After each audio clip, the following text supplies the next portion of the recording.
Alors aujourd'hui, on est sur le séminaire 2 du parcours Zéro Carbone Montagne. C'est la saison 2 du parcours et c'est un séminaire intermédiaire. C'est sur une promo qu'on accompagne sur 9 mois. Et là, on est au séminaire intermédiaire. Les entreprises ont réalisé leur évaluation carbone et on vient ici travailler collectivement sur les pistes d'action pour décarboner les entreprises.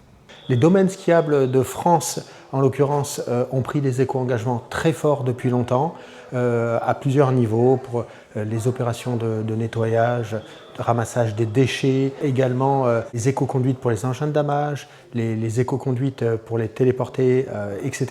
Et toutes ces actions combinées permettent en fait de réduire le bilan carbone. Alors on remercie la CCI pour cette démarche qui pour nous est vraiment très importante. On est content d'y avoir adhéré. On a des perspectives évidemment pour l'avenir avec le biocarburant, l'achat d'énergie verte, etc. Donc, dans le cadre de ces missions de service public, GRDF accompagne les entreprises dans leur décarbonation.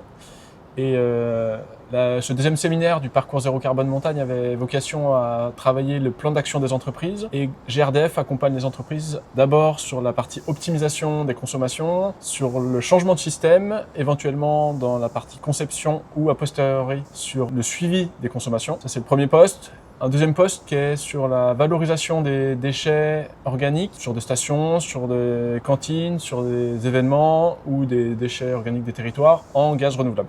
Et donc en complément, effectivement, sur la partie mobilité, donc GRDF propose d'accompagner les transporteurs qui souhaitent verdir leur flotte, à les accompagner de plusieurs manières, les mettre en relation avec la filière, leur proposer des études de coûts d'acquisition du véhicule et d'exploitation également, et les accompagner dans le raccordement au niveau du réseau de GRDF s'ils souhaitent réaliser une station privative.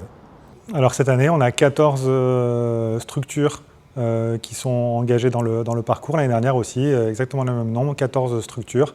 On a des entreprises, mais on a aussi des régies de stations de ski. On a notamment ce site aussi prestigieux de l'Alliance Riviera. Alors ici, à l'Alliance Riviera, on essaye de suivre au mieux nos consommations, au plus près, à l'aide du mainteneur, d'apporter une maintenance exemplaire pour éviter toutes les surconsommations inutiles et de les réduire au maximum. On est une activité qui génère forcément du carbone, de la consommation d'énergie. Le but, c'est de sensibiliser aussi les spectateurs sur leurs déplacements, ce qu'on a vu lors de ces réunions, ces séminaires, qu'en fait 90% en tout cas de l'activité du stade, ce sont les déplacements des spectateurs qui viennent de plus ou moins loin assister à des événements culturels. Et c'est là où le levier est très important, donc il faut qu'on s'oriente là-dessus.